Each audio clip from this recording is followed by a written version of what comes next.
Guys, like, do you ever like just need to drink water? I know I do, but I can't because I'm doing it's part 9, the penultimate part. Let me get my flaps out of the way. Part 9. Very hot in this room. The grass is already green in the country. My imagination clutches the fact like a water bottle and makes itself dopey with it, and uses it like a drug to ease my heart and quiet all my sources of unrest.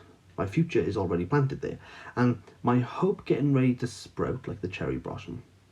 My lover hovers around his murder. I cannot call him, I cannot say make the final killer, neither can I say revive her and stay with her forever. The only alternative. He's not here. He's all gone. There's only the bloated globe. Nothing but the bracelet he put around my wrist reminds me I was once alive. My dead eye and my blank days only prove I'm dead. Not why, not its existence. I contemplate vaguely the instruments of love, and say with cold wonder, did the world rock for his touch of the threshold of his? The breast that once caught fire from far away lies colder and less ignitable than Everest. This state is far from longing, because it's far beyond it. It's the state where the unbearable suffers eclipse and becomes coma. It's too much in the unremembering purgatorial state that I have no belief in revival, no belief in the return of the spring, in love, in our joint mouths. Was it ever like that? Did we ever lie so close to irresistible covenants driven together? If I had wit to remember that my present numbness comes from expressly from my too intense love, all would be proved. But logic is not love's page boy and does not attend coma either. How headlessly I drift, how dangerously uninhabited. Sometimes it glisps an awakening, but the nightmare of knowledge too late, like a volcano erupting in my imagination, brings back a thicker fog, like a madman with his askewed eyes glued to a bead. I see the cherry tree and the green grass and focus on it, and bend all in that direction. It will be achieved by the madman's meticulousness. But tomorrow and tomorrow and tomorrow lie as locked, as uncharted as other face of the moon, and have far, far less curiosity concerning them. I reach the cherry tree and we all blossom. Or I reach the tree and we die. But I reach the tree. That's my entire plan. And all the goal of my remaining 40 years, if, as seems impossible, so many remain. By the Pacific I wander like Dido, hearing... What? She doesn't mean the singer. I know she's Canadian. Is Dido Canadian? This is... okay. Like the Pacific I want, like Dido. Hearing such a passion of tears in the breaking waves that I wonder why the whole world isn't weeping consolably. She's not going down with this ship. This isn't Dido. No, okay. Moving on. On the grass under the pines, I sit up starkly. For even to recline reminds me of the stances of love, and I'm unable to bear the pain of so much remembering that I wander uphill, contemplating my feet with a desperate, fierce lack of all feeling. And I say, oh, she's too pressing her feet into the service of sedative monotony. It's the dead moments when the beauty, though smacked in the face, is unregistered and unfelt, that I also know what she feels walking about her heart. And what of my angel, and now lost angel, hanging fire between the walls? He squirms in his inaction, is impotent for means, appears by the spring night that illegally enters New York. Who are the female saints, I say, and how did they manage to fill their beds with God? How could any woman from his empty world construct communication with heaven? Then, sitting down on a stone with the lie of Wordsworth's life under my arm, I ask, what's love? Dissecting it is my most pedantic words, assuring myself that all that blood was spilt to make me a philosopher. But all the while, like the new-made lighthouse keeper scanning the sea for a boat bringing coloured periodicals and gossip, my soul is leaning ardently to catch the rustle of a letter bringing me a reprieve.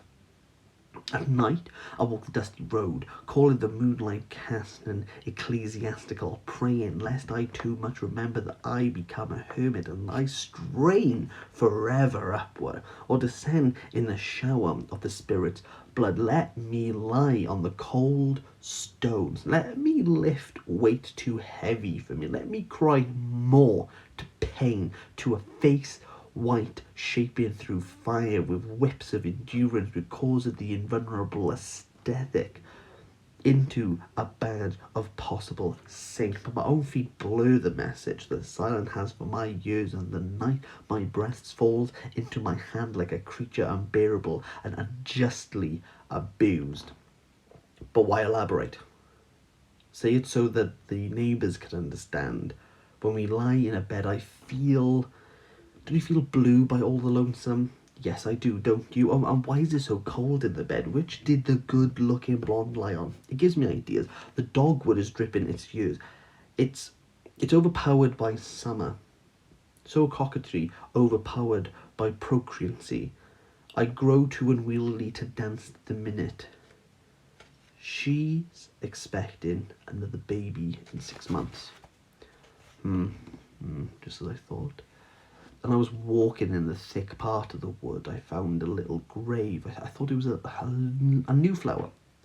There were 2 primrose plants growing on it, who waters her shame with tears by the decaying cedar trees. I didn't like to ask anyone. They eyed me. They bore a hole in my wedding finger because it's bare, and they measure my belly like tailors, to weave a juicy bit of gossip. You're in a bad way, aren't you, my dear? You're in quite a spot. No, thank you. I'm alright, I'm fine. Just a little sore cast, maybe. If there's anything you'd like to tell me, you can trust me, I've been around, my husband and we've been around. No, thank you. I'm fine. I don't like to say anything, but it was rather queer, the way you arrived and everything. You know how people will talk when they say you don't look more than a kid. I'm 23. Really? Well, you should have thought that. I'm 35. I had a bedroom suite and a parlour suite and lace doilies and a mahogany rack for magazines. We're ambitious, my husband and I. I hear the neighbour's daughters talking. Under the moon, he. What were you doing in the park and in the bend in the road? Oh, I'm not at all sexy. I get bored necking, but I don't like to hurt their feelings. It's different with some of my girlfriends, they have to have lots of self-control. You wouldn't believe it. I don't know what it is with me. I guess I'm not built that way. Witches were burned to the stakes all over New England just for love. Just for wearing the lineaments of gratified desire. I'm lonely. I cannot be a female saint. I want the one I want.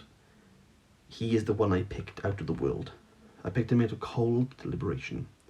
But the passion was not cold. It kindled me. It kindled the world. Love, give me my heart. Ease. Put your arms around me. Give me my heart. Ease. Feel the little bastard. The small hard head juts out near my bladder. That's our child. That's the reward of love. That's why I drink milk and close my eyes to the shock of disaster and the rage of gossips and the thunder of war. I listen to Mozart. I gather the spring flowers wandering in the sun. The child rejects calm, but he cannot dispel the loneliness. Time passes, but the loneliness grows greater than the child. It's more unwieldy. Oh, taste the moon, waste of lavish spring blossoms and lilac as I pass down the path. Cease all blandishments, to squander them at his feet, to win him away to life, to be on my side. Oh, be my alleys unfolding ferns, butterfly in the wood. But relentless spring goes on and dares to finish itself without him, and I grow from one shape into another, and the oblivious child leaps without waiting for her father.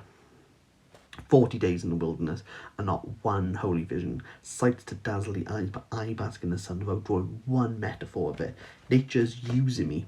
I am the seed bag, jumping down rocks and hills, and I have a different balance. I fall backwards or trip too easily, overloaded in front, but I draw no parallels from patterns, and throw off no silver spark rewards for my encounters. Pull down the blinds, my embryo, over my eyes, but my eyes, like the bloody setting sun, peer through the veils and mist which rise from sorrow towards that meeting which I must have or die. And like a burst spring, my will, which has been labouring upwards and coils like a frantic clatter, I'm hurtling out of the meadow of calm, which nothing, oh nothing, ever can make me believe in. The next generation cannot damn my passion. No one can throw me a pulley. I must retrace my steps and embrace my sentence. I cannot live out of earshot of my doom, hoping to salvage something from the blood I can salvage. Either the memory nor the child. Love is my double or nothing. Pain that will give me my son. Step through the curtains of the officious housewife nature and give me the trust first. Or give me nothing. Nature for her embryo fights her like a tigress with all her weapons, but my mind is sharp with pain, and gimlets are whole through natural salivation. My feet down the wet street hurry to catch the train, and my hand clutches my ticket to damnation. Bow down, thou tall Terrici, I am going to meet my lover. No ounce of consolation if this fails, no resurrection, no afterlife. I have tried the remedies, and they have all failed. Despair grows like a weed to hope. Despair grows like the cuckoo bird oosts my sleeping baby. Perhaps I'll wait no longer. Fate, receive my final ultimatum, delivered by me, and signed this day with my hand, signed and well and truly considered my last unchangeable will. Bah! That was incredible. Smart. Why are you giving me the best bit right at the damn end? Why have I waited to part, let me stick my flaps in, part 10, or the end of part 9, to get the good bits? Because that was really good. And the rest of it's been pretty mediocre, I think. Ugh.